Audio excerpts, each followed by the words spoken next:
Deuxième vidéo sur la thématique de la Seconde Guerre mondiale. Après avoir évoqué l'aspect chronologique de la guerre dans la première partie, cette seconde partie va avoir pour but de montrer en quoi la Seconde Guerre mondiale est-elle une guerre totale d'anéantissement. Tout d'abord, petit point de vocabulaire. Donc, on qualifie de guerre totale un conflit armé mobilisant toutes les ressources que dispose l'État, c'est-à-dire sa population, son économie, sa politique ou encore la justice. Et si on prend cette définition, la Seconde Guerre mondiale répond parfaitement aux critères de ce qui a été évoqué. Donc, effectivement, cette Seconde Guerre mondiale est une guerre totale, car tout d'abord, elle va entraîner une mobilisation complète de la population. Donc on estime environ à 100 millions de soldats les hommes qui se sont battus durant cette guerre, mais en plus de cette mobilisation de soldats, on peut mettre en avant la mobilisation des civils qui vont reprendre leur rôle comme durant la Première Guerre mondiale. Donc ces civils vont être mis à contribution pour servir à l'effort de guerre, notamment en aidant dans les industries ou dans l'agriculture. Donc on a des exemples qui vont ressortir de cette guerre à l'image des Rosy aux États-Unis, qui vont travailler dans les usines d'armement ainsi que les arsenaux de 1941 à 1945. Donc cette mobilisation des civils va notamment permettre de contribuer à l'avancée de la course à l'armement. Donc les pays cherchent à moderniser leur armement pour prendre le dessus sur les autres. Ainsi des armes de détection telles que le radar ou le sonar, ainsi que les armes les plus destructrices telles que la bombe nucléaire, les missiles longue portée, les V1, V2 notamment développés par les Allemands, vont se développer et vont caractériser cette guerre. Plusieurs programmes vont être liés à cette course à l'armement, à l'image du fameux projet Manhattan, qui est peut-être le plus connu, qui va débuter dès octobre 1941, avec des scientifiques aussi célèbres que Oppenheimer ou encore Albert Einstein, et donc du coup ce projet va avoir pour but de fabriquer la bombe atomique. À ces dimensions géopolitiques, on peut souligner le caractère idéologique du conflit, lié notamment à la politique menée par les États fascistes. Donc notamment tout ce qui est autour de l'idéologie raciale qui va justifier toute forme de violence, ou encore tout ce qui est lié à l'idéologie nationaliste qui va justifier toute forme de conquête. Mais on ne peut pas dire que les démocraties sont en dehors de cette dimension idéologique, puisqu'effectivement, ils vont répondre à ces idéologies en réaffirmant les principes moraux et politiques, comme la défense des libertés fondamentales. Et donc, comme les États fascistes, les deux camps, les camps vont utiliser la propagande, qui va être l'arme privilégiée de cette guerre psychologique. Ils vont utiliser ces armes pour discréditer l'adversaire ou encore soutenir le moral des combattants. Donc on est déjà dans une guerre qui va être quand même assez spécifique dans ces aspects. Mais l'utilisation des armes destructrices liées à cette dimension idéologique exacerbée va entraîner une radicalisation de la violence de guerre, en particulier sur les civils. On a plusieurs exemples qu'on peut mettre en avant. Tout d'abord, on va avoir la multiplication des bombardements. L'exemple étant le plus connu, étant le fameux Blitz lors de la bataille d'Angleterre, donc qui va entraîner la destruction de villes telles que Londres notamment. Mais à ces bombardements, on peut rajouter également le développement de politiques de purification ethnique qui vont se développer surtout par les régimes fascistes. Excusez-moi. Donc l'un des exemples les plus parlants est notamment tout ce qui va se passer durant l'opération Barbarossa. Donc comme je vous l'ai dit sur la partie d'avant, ça va être l'attaque surprise des Allemands sur l'URSS. Donc ce front de l'Est va être marqué par une volonté des nazis, certes, de conquérir un territoire, mais également de détruire tout ce qu'ils appellent les judéo-bolcheviks, qui pour eux correspondent à clairement les parasites en fait de la société qu'il faut détruire.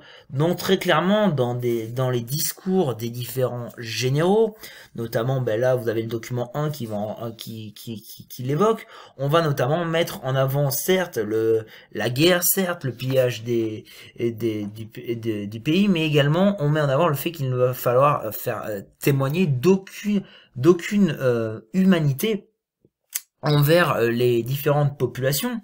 Donc on a des habitants qui vont parfois être massacrés, des enfants, des hommes, des femmes qui vont être déportés, les prisonniers de guerre soviétiques vont être parqués dans des camps, dans des conditions absolument terribles, où ils vont mourir de faim et de froid. Bref, on est vraiment sur quelque chose qui va être véritablement terrible. Et donc du coup, les pertes humaines soviétiques vont être considérables, puisqu'on va compter environ 10 millions de morts et disparus, et parmi eux 3,5 millions de prisonniers qui vont mourir des mauvaises conditions. Donc c'est quand même un exemple qui va être assez lourd. On verra également un petit peu plus tard le rôle des Einsatzgruppen. Sur le front japonais également, cette radicalisation des violences va s'observer. C'est-à-dire que les Japonais vont être prêts à tout pour faire triompher leur pays comme centre du monde, et ils vont vouloir tout faire pour rendre la gloire à leur empereur qui est considéré comme un dieu. Et donc ils vont être à la fois très stricts et très sévères avec leur armée. Je vous rappelle quand même que chez les Japonais, tout acte de faiblesse est considéré comme une trahison. D'où en fait la pratique des kamikazes, mais également les Japonais vont se caractériser par la multiplication des crimes de masse et de guerre. Notamment, là, les différents documents les évoquent. On peut notamment évoquer pêle-mêle le massacre de populations comme à Nankin, la maltraitance de prisonniers, donc on a 30% de décès parmi les prisonniers, les expériences médicales sur des cobayes humains, notamment liées à l'unité 731, la propagation d'épidémies, comme en Mandchourie, la prostitution forcée de plus de 200 000 Asiatiques, ou encore l'utilisation des armes chimiques.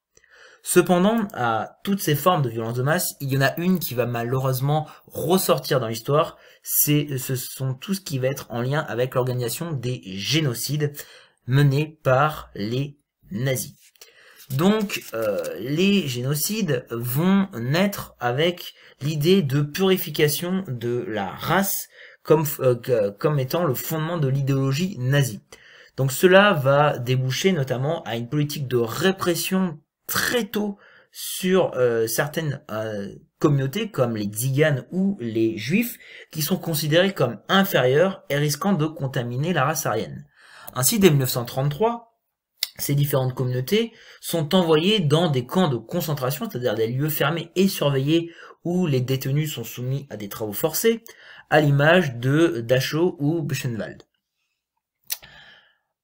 À partir de 1939, les nazis veulent déporter les populations juives hors du Reich vers l'Europe de l'Est ou Madagascar, et donc dans les territoires conquis, ces populations vont être enfermées dans des ghettos, c'est-à-dire des quartiers isolés où sont regroupés les juifs.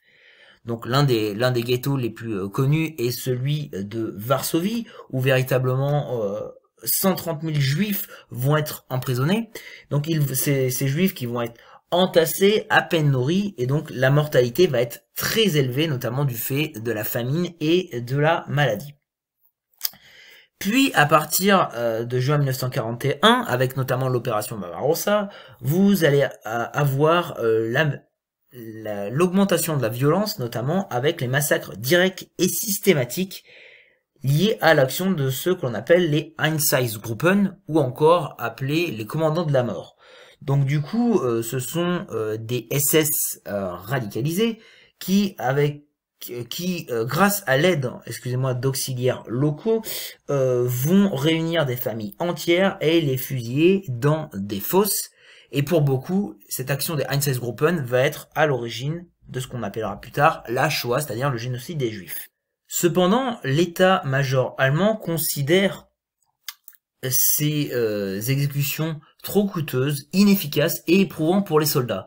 Ainsi, le 20 janvier 1942, La conférence de Wannsee, que vous avez à l'image, valide le principe de la solution finale à la question juive, c'est-à-dire l'extermination de tous les juifs d'Europe et d'Afrique du Nord. En application à cette décision, les SS vont construire alors ce qu'on appellera des camps d'extermination, c'est-à-dire tout simplement des camps alors tels que Treblinka, Sobibor, Blecek, Chelmo, Medaniac, excusez-moi pour la prononciation. Donc ces camps en fait qui vont mettre au point ce qu'on appelle les chambres à gaz, qui vont être en fait camouflées en douche, desquels sont assassinés les déportés juifs et tziganes dès leur arrivée en train dans des conditions inhumaines.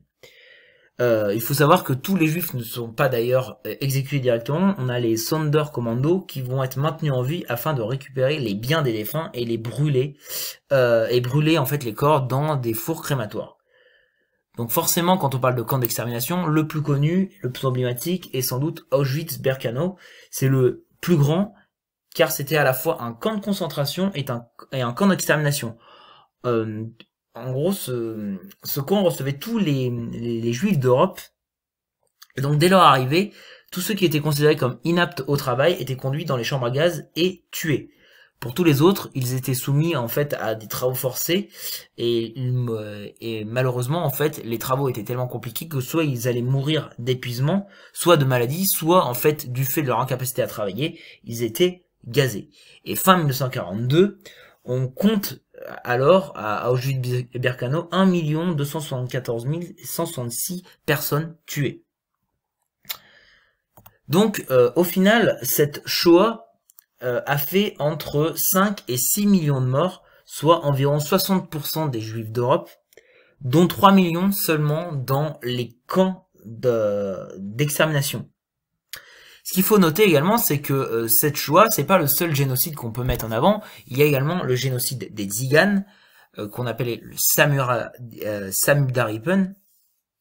Donc ce génocide des Tziganes qui va faire plus de 200 000 morts, soit 22% des Tziganes d'Europe en 1939. Donc juste pour la petite explication, ils vont être massacrés par le même procédé que les Juifs, mais pour les nazis, leur extermination était considérée comme moins prioritaire. Donc c'est pour cela que le génocide va démarrer plus tardivement et va être très inégal. Mais c'est un génocide qu'il faut mettre en avant également. Pour conclure sur cette Seconde Guerre mondiale, au final, on compte un bilan qui va être assez terrible, entre 50 et 70 millions de victimes, dont la moitié de civils. Après la guerre, on a encore des dizaines de millions de réfugiés qui errent sur les routes d'Europe. En plus, la famine continue à faire des ravages pendant les années en Europe et en Asie. Et donc cela montre le caractère véritablement exceptionnel dans l'horreur, dans sa dimension de cette Seconde Guerre mondiale.